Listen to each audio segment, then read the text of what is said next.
umuhadima ahamagariwe gukora ibikorwa by'urukundo, gufasha abakene, abatishoboye, urubyiruko rukennye n'urufite ibibazo nk'uko Don Bosco yabidutoje.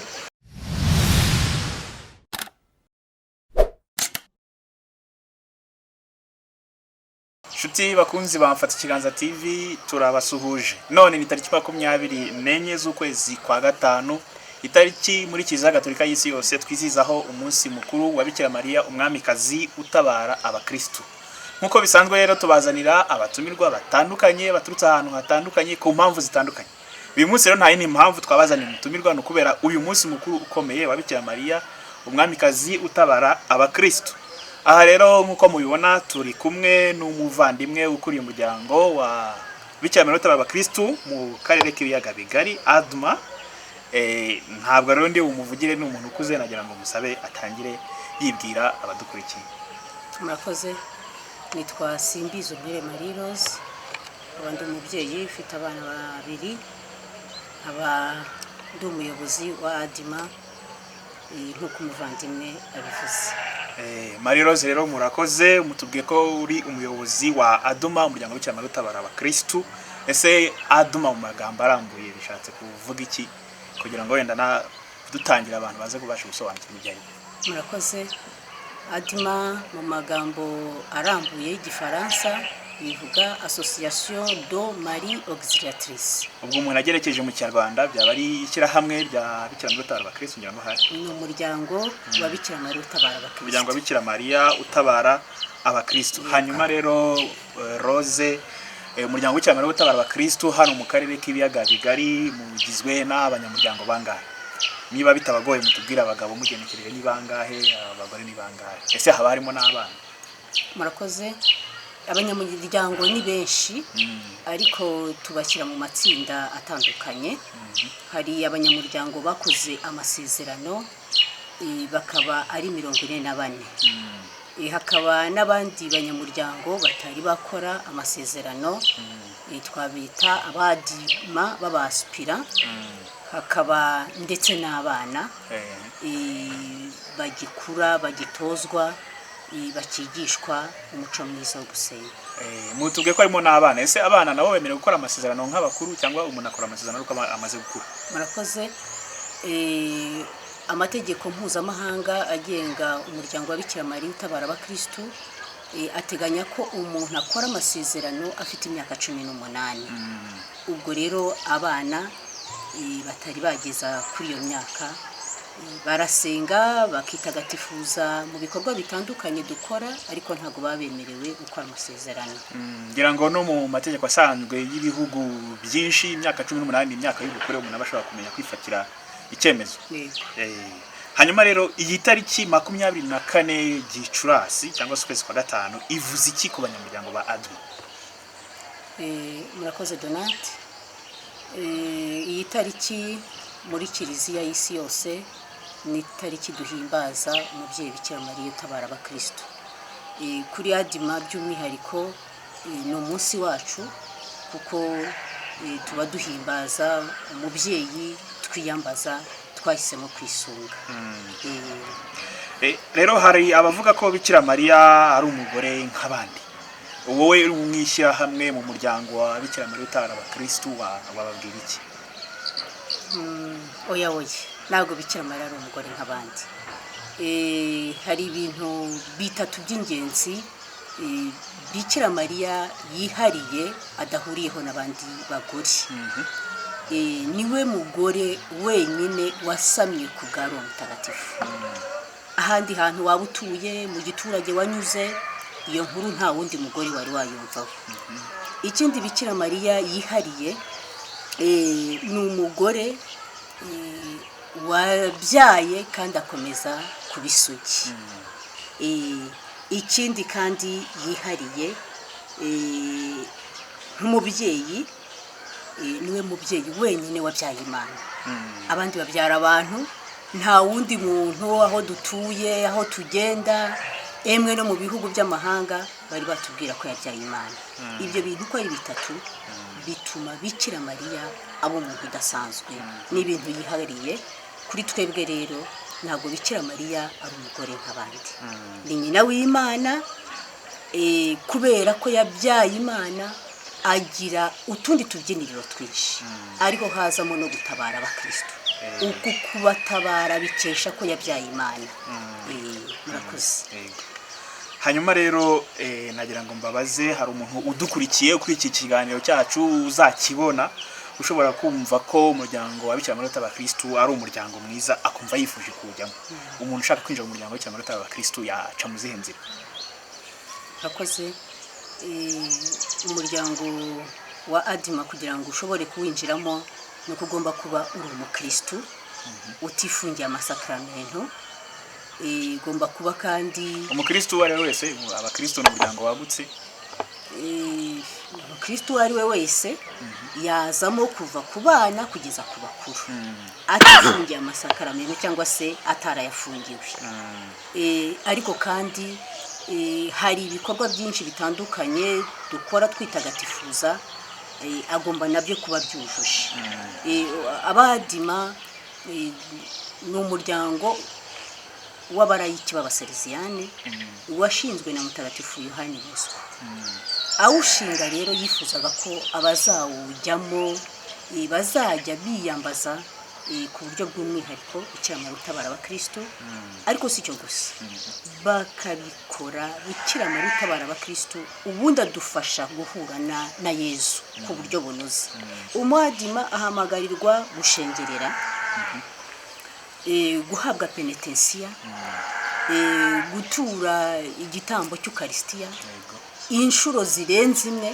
Abakristo bose burya duhamagarirwa gutura igitambo cy'Ukarisitiya buri cyumweru, ariko umwadima ahamagarirwa kurenza iyo nshuro. Ikindi kandi buri kwezi dukora noveni ya Bikira Mariya utabara abakristo, itangira tariki 15 za buri kwezi ikarangira 23. Kuri buri kwezi itariki 24 tugira umunsi mukuru wa Bikira Mariya utabara abakristo, ndetse tugahabwa n'umugisha wa Bikira Mariya utabara abakristo. Si ibyo gusa, umwadima ahamagariwe kuvuga ishapure buri munsi, cyangwa se byashoboka akaba yatura rozari ntagatifu. Umuhadima ahamagariwe gukora ibikorwa by'urukundo, gufasha abakene, abatishoboye, urubyiruko rukennye n'urufite ibibazo nk'uko Don Bosco yabidutoje, tugafasha abasaza n'izindi ngeri nyinshi zitandukanye.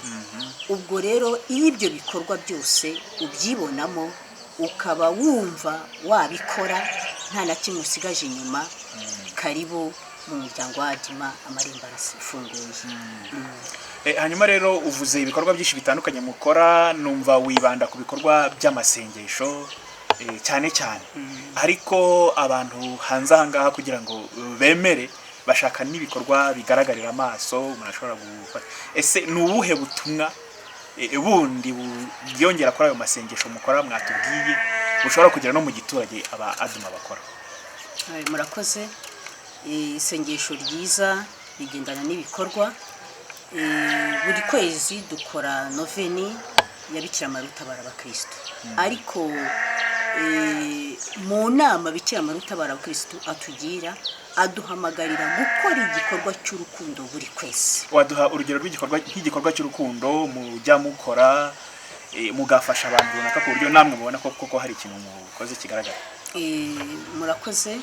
Mu bikorwa binyuranye twakoze, dusura abadima hagati yacu, haba abafite ibyishimo, ababyaye, cyangwa se abahuye n'ibibazo, abapfushije, abarwaye. Ibyo ni ibikorwa by'urukundo. Hagati yacu kandi turatabarana, icyo nacyo kikaza mu bikorwa by'urukundo. Ariko twagura n'amarembo tukajya inyuma y'abatari muri Adima. Twagiye dukora ubutumwa bwinshi, gusura abafite ibibazo, abakecuru, abarwayi, tukabashyira ingemu zitandukanye, ari iz'ibiribwa, ari imyambaro.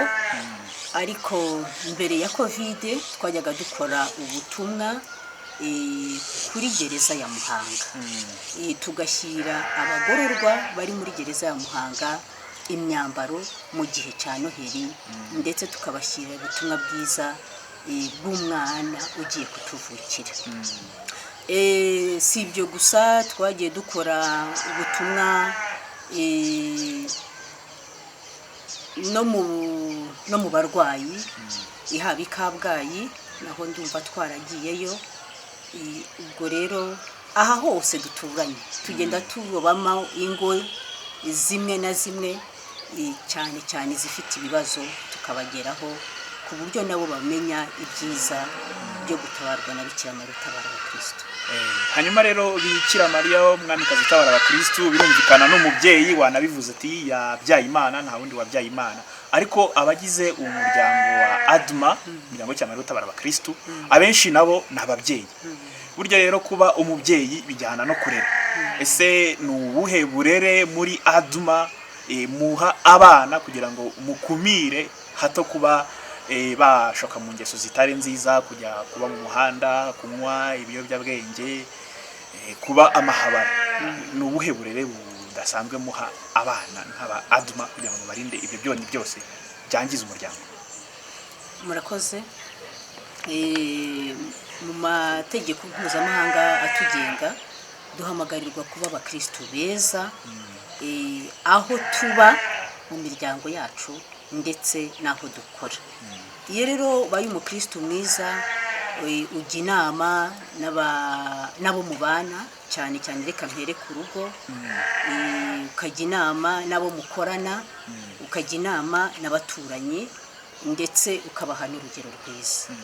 Ubwo rero ingero nziza turazitanga, inama turazitanga, ariko si icyo gusa, kuko mu muryango wacu dufitemo n'itsinda ry'abana ndetse tukagiramo n'itsinda ry'urubyiruko.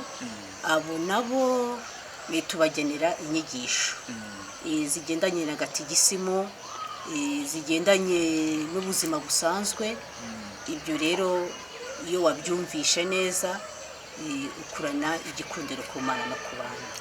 Ugakora nka Yezu nk'uko yakoraga mu bwenge, ari nako yakoraga no mu gihagararo. Ntekereza ko n'abana bari muri ADMA bakura bigana ingero n'ingendo bya Yezu nyine wabyawe na Bikira Mariya. Bikira Mariya utabara abakristo by'umwihariko twizihiza uyu munsi.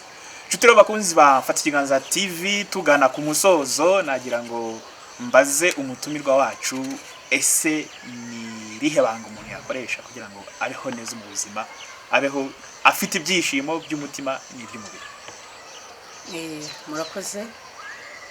Umuntu agizwe n'ibice bibiri, agizwe na roho akagirwa n'umubiri. Kandi ibyo ni ibice bibana ariko bitumvana. Ibyo roho yifuza ntabwo umubiri ubyifuza, nanone ibyo umubiri urarikira ntabwo roho ibyifuza. Ariko muri uru rugendo turimo duhamagarirwa guharanira ubutagatifu, niyo ntego ya buri muntu wese, ariko by'umwihariko umwadima rero ku bw'ibikorwa binyuranye dukora twitagatifuza, tugaburira cyane roho zacu. Duhamagarirwa rero kumvira roho mutagatifu, kandi iyo wumvira roho mutagatifu akenshi ni ibikorwa akuyoboramo, ni ibikorwa bihabanye n'ibyifuzo by'umubiri. Icyo nahamagarira rero buri muntu wese ni ukwibabaza ku mubiri ariko agashimisha roho umutuyemo, akumvira roho w'Imana, akumvira iryo jwi ry'Imana. Iryo jwi ry'Imana uzaryumva usenga, uzaryumva ushengerera, uzaryumva witabira misa kenshi, uzaryumva usoma ijambo ry'Imana. Ibyo byose roho w'Imana nk'uko Yezu yamudusigiye azadusobanurira byinshi, azatwereka inzira nyayo aho koko ugomba kunyura, azagufasha guhura n'Imana utitaye ku by'umubiri. Hanyuma rero tugana ku musozo, uyu munsi ni ibyishimo mu muryango wanyu Bikira Mariya utabara abakristo. By'umwihariko rero abakristo bagize umuryango ubereye umuyobozi hano mu karere k'ibiyaga bigari, ibyo byose bakeneye kumva ubutumwa bw'umwihariko wabaha, nabyita n'impanuro simbizi, gira akantu kakuri ku mutima ubabwira none ahangaha kandi nabizi ko bukurikiye. Murakoze. Ubutumwa bw'umwihariko kuri uyu munsi nababwira ngo ntiducogore. Mu ngingo ya 4 y'amategeko yacu idusaba bya bindi byose, gushengerera, kumva misa, guhabwa penetensiya, kuvuga rozari, gukora ibikorwa by'urukundo, kuvuga noveni ya buri kwezi. Muri iki gihe cya covid hari ibyo tutarimo kubasha gukora, nko kumva misa ntabwo biri kwemera, dusigaranye misa y'icyumweru yonyine. Ariko ibindi bikorwa dushobora gushengerera, dushobora kuvuga ishapure, dushobora gukora ibikorwa by'urukundo. Nababwira ngo rero iki ni igihe cyo guhamya ubukristo bwacu. Bikira Mariya utabara abakristo bashyire mu gishura cye cya kibyeyi, kandi uwamwiyambaje ntagakorwa n'isoni. Wisunga ibikorwa byose aduhamagarira kwitagatifurizamo abona imbaraga. Kandi muri iyi si dufite intambara zitandukanye, kandi ku mukristo ni ngombwa, na Yesu yarabitubwiye ko intambara zitazabura. Ariko icyo Bikira Mariya utabara abakristo dufashamo ni kubyitwaramo neza, ni ukubibamo, tukabirenga, tukabigenda hejuru, ibyo ntibitugende hejuru. Murakoze. Nshuti rero bakunzi ba Mfata Ikiganza TV, mwari mudukurikiye, dushimiye umutumirwa wacu, mwakoze kwitabira ubutumire Madame Rose. Mwakoze Donat. Mwabyumvise rero ibanga ry'ubuzima nta rindi ni ukwita ku buzima bwa roho, hanyuma roho ikakuyobora ku byo ugomba gukora byiza, bizatuma nyine ugira imyitwarire myiza mu buzima bwawe. Ibiganiro byacu rero nakagaruka twababwiraga ngo bye bye, naho utaha.